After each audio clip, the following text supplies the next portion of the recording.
abantu babena bachicomparing na one cha Eddie Kenzo cha Kololo. Eddie Kenzo first. Which one do you think is better? I think Eddie Kenzo. Yeah, I think Eddie Kenzo because Kololo is a bigger place than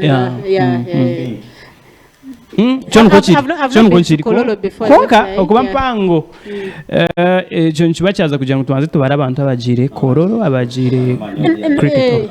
Naye ogenda laba abantu abajjuza Kololo bwe bateeka ku what is it ku Lugogo tebatuuka eri eboga like Kololo was full to capacity.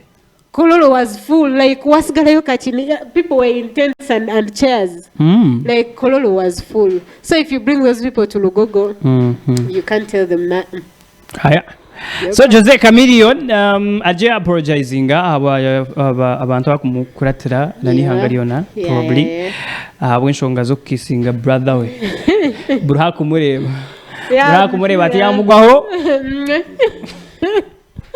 every time especially love nabaza kuchibana chikaya kuja brother we bazirwe kumekonka itu abantu nchibachitereza kishane kindi ekikuteekateka maybe ombwiro buno byabo ku bantu rwanise ebisiyaga na neshonga ziri nkezo but pictures have been circulating. It wasn't the first time him kissing wizards on stage in a show kale lwakuba this happened within the period abariyo rwanise ebisiyaga but those guys have kissed before and people didn't mind, I think. All those who... But is that kissing it anyways? Yes, as long as your lips meet. I think it is a peck.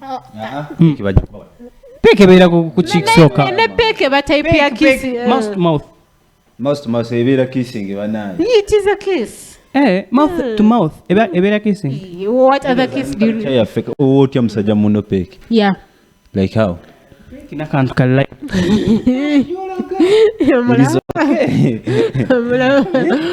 Skali laiti kukali cha yafe nati mwe mulaba mu bazungu kizibu chawana abazungu siba no like kali peteringa ngabo fe bino tukola tusinzira culture yafe culture yawe ngo ine kate yawa mu wena ntumatu yabantu ekikoso omuntu nkikosano bani culture yabani cyo sanga mu culture yabali sicho sanga eno bali kibagana sicho sanga eno okitegede kati waliwo amawanga agamu ag'abazungu agakiriza ebyo ebintu and of which Uganda yakiganyirwa kuba sikalicha yaki yawa kitegede so ekikola point yonjifunye mukama wange so among the people that came out to talk bingi bagambe so Pastor Sempa ajireya like before Chameleon apologized Pastor Sempa ajireya agamba mbo yashaba government eshare bivulu byona byagwanga muje anote byagwanga muje an event until Chameleon apologizes to the world. Chameleon nayaza kwa kuletera abantu abandi abishunguza abandi baba affected bagandiza gwanga muje mbasayira bindi eza Chameleon eza Chameleon kinala byesigamba event zonna eza Chameleon mpaka yavude na apologizing era oba natangaza ensi indeed he did that. He did that. Katfuna yaka video Pastor Sepanga gambani Chameleon to apologize before we get Chameleon apologizing. So Reverend, we have come here to police to put a complaint on this issue of public immorality. Chameleon and his brother, we are seen kissing each other, and even this thing is against God's command and God's the order of nature. He's even coming to Barara. So we're asking for police to investigate this issue. Why is he kissing this brother? Why are they dancing like a man and a what? And a woman?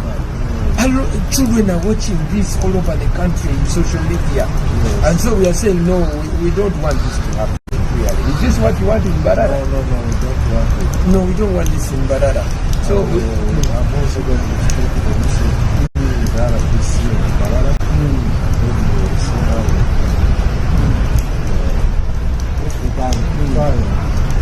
Ensure, So we don't want.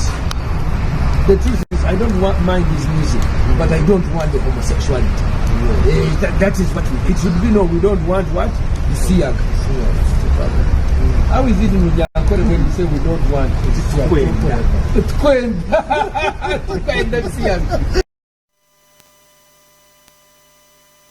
it? That was Pastor Sempa. Tukwenda bisiyaga. Tukwenda bisiyaga. Haro ndijo akataho poste yataho yanaza Australia ajate yate bisiyaga bitware okutaraga kanoga. Yeah. Mutagaga ku Uganda. So rengu nchwa cha teriwe kishane kibi. People pissed. Bakulabira mu kifaananyi ddala kirala nnyo. Olaba na Uganda bano. Togenda mugamba nti simanyi oli brother wo baki. I tell you are caught up in the moment.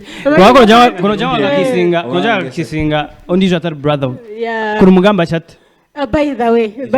Mukabe ni mucheta chat, mukabe ni mucheta. Kyogolabira ddala waliwo emizeme emikyamu. Osinga kisinga nga mutunga si wa Luganda. Yeah.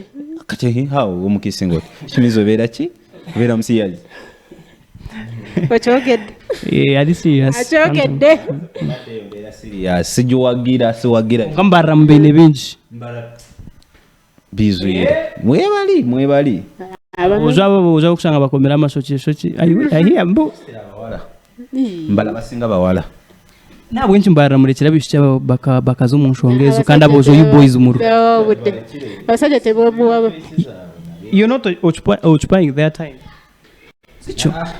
You're not giving them. Unje ngate sebagala kola. Bagala nnyo ebirungi naye. Kati olowooza bawala bannabwe babawa. But in this, sente nimuje bazitunga bata. Like okore agamba osanga kinyagala omusajja tosobola kukola ki kukimba. Lwaki muki bagala nnyo ebirungi nga toyagala kukola. Birungi bagala nyumba, bagala motoka, bagala azo za smiles iPhone, kusiba nviiri, kufuna ngoye empya. Ate yobikulema phantom. Nze binema. Banna. Nze sijja kulinza ebinema oba byoyagala. Nze binema kuba sibisobola. Nobasako bibase wetachi. Ayo ni tubasoto. Baby. Small issues. Hey, clothes, new shirt, new. Mtoto nawe nitwe nga tosobola twetuusaako. Tebaina senta tebakora. Olaba, he will not want you when you're not looking that good. Naja kusanga, let's say a club or somewhere on an event, you're putting on your hair, the nails and everything, you look nice, and they want to approach you. Naye kati bwakusanze ng'okola enviiri ng'okola ki enviiri tamanyi bei kati wogenda omuweera bbiiru nga tabisobola you get. Konke ekyo kyo ebyo byona the men also want girls ebyo byona bireetsirwe abishito butamara hanga. Men. Yes. Kubasajja. Nawe butagara kora nobasa kukora sente zanje mazima abantu bakoze ngo sente zibumwe zabura. Konga mwashaka ngo muriwe harimo rahanga. Tokaza mbintu gebyo. Good thing. Yes. Nobakore byara nobakore nda mutima go. Tosa kuba kimutwalo kumijja phantom nga ddala tomwagana nga jaso yagala ki. Okubura rahango mu mitima yanyu. Mitwalo kumi just. Ncho kiretera ebintu ebyabo. Anyways, Jose Chameleon arigireyo ya apologizinga. Yep. Anshonga nizo zimwenkezo. Yeah. Kandi yaraganisa abantu kugira ngo ebikorwa nk'ibintu bibasa obuteja kugarukaho. He katumufune. My name is Joseph Chameleon Mayanja. I hope this message finds everybody very well. First and foremost, I want to thank you, my fans, friends, and the whole country, the whole continent for supporting Legend Gwanga Muje, the long-awaited concert that we enjoyed last weekend. I wish to use this opportunity to also apologize to my fans, friends, for the deed me and Weasel shared on stage. I know most of my friends are really offended and didn't carry it lightly. I sincerely apologize. It was just too much energy, excitement. I actually regret it. The energy was so high and it was just a wrong way to share it with Weasel, my brother, and I also apologize on behalf of him. Thank you so much for accepting my apologies. Ambi. Aina kyagambye ngo yali high. Yeah. Ati tusugwe mulundi ogusoose. Energy vera high. Energy vera high. Tegeza nti you must be high once. Yo tujja acceptance. Takiddamu. Era naye yagala tagenda kukiddamu. Yapa. So embeera bwetyo bweri kabiri ebitebito biddamu to acceptance apology yo. Yeah. Wasigadde katugoberera ekiddako. Obasobola biddamu n'atabikolera ku stage. Awo kibeera fine. Byaba bakola byaki. Wabiddamu nga n'atakiraganza nate kizibu ekiri wano olaba Chameleon awo. Tukoze tukola ebintu nga tubirabira ku baserebu. Kati osanga akoze ekintu ng'ekyo omuntu nakikola kuba Chameleon akikoze ateze supporting Chameleon osanga omuntu akoze ekyo kuba gwagoberera akola ekintu ng'ekyo.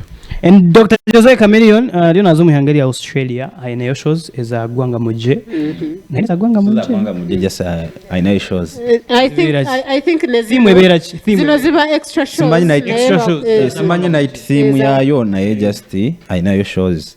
It's not part of gwanga muje zibeerayo promoter babategese baba ina theme night zayo naye si gwanga muje tesobola kubeera gwanga muje Australia. Australia waberayo bushozi eringa legendary tour muri Melbourne, Sydney, Perth, Adelaide ibyo nebicwekane bivuge byarabe nazaho ebyarabe aine mushozi legendary tour bituma isambara aho tube tusheme kwa tumtunga ebiro bishatu tunamanya kituufu yade tumu expecting okubeera ennaku z'omwezi nga 3 atika tulabe agenza Australia and of press conference show ya gundi ya Australia iliwo 4th yes kulomukaaga ntene mbala badde wakubayo Friday so tumanyi kituufu tanda communicating agamba bambara shows yagikoze iki yagisaze wawudemu drive mun drive tunajiuliramu naye ekimanyisa ngu shows ezo zasabutabaho izambara aho kuba omuntu yaine show umtown nkom drives nzo zatandikire press conference sajanga Chameleon ekyatwadde bali to expecting a conference over drive naye ate nekiralo lata na posting ko next stop mbara so tunamanya kituufu katulindire endoza by tomorrow oba ku by tomorrow ajja kuba tubulidde ekituufu yeah tujalinda ambala tulinze nafe twagala gwanga mujje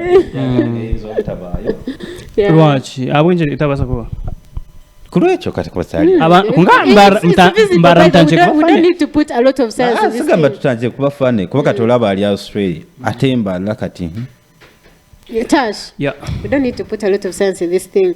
So wabaji ina ku 4th ngatembala ina kubayo ku 3rd nganga Kampala obange ringanga wano kumpi simanyi Burundi oba Kenya oba wa awula asobola kosa ngenyonyi na zona na birawo naye Australia so Mbara, we are out. Behavior.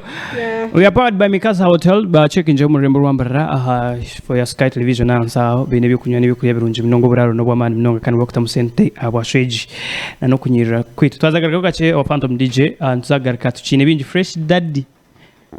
Fresh. Ngabwe nko kwa kweyita. Nko kwa kweyita. Na binji anyways. Guma Sky Television.